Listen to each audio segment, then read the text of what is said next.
أحساب جروب. السلام عليكم. دنيدو واي هرمرتي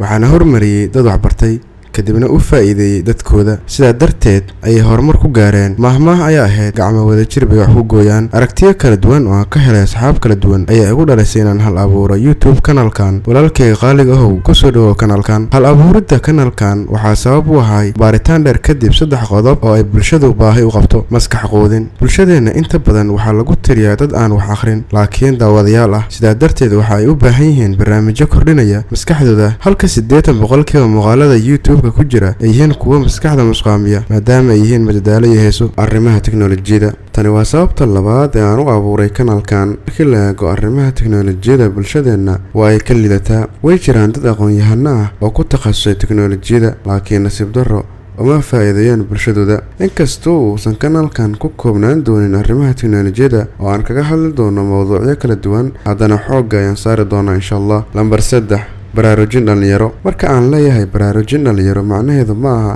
inaan dhalinyaro meel isugu yeero kadibna hadallo dhiirigelin u jeediyo ee macnaheedu waa garab istaaga dadka hal-abuurka leh jecelna inay bulshadooda u soo gudbiyaan barnaamijyo wax ku ool ah waana taageeri doonaa insha Allah qof walba oo hadafkiisu yahay oo adeegida bulshada intaa kadib waxaan halkan ugu hambaliyanayaa asxaabda ayar laakiin u faa'iideeya bulshada Islam Umar Ogaansho Salman Madow Garasho IM 252 Sad Groovis dhammaan asxaabta aan kor ku soo xusay waxaan leeyahay dadaalka si laba jibaara hana ka caajisina adeegida bulshada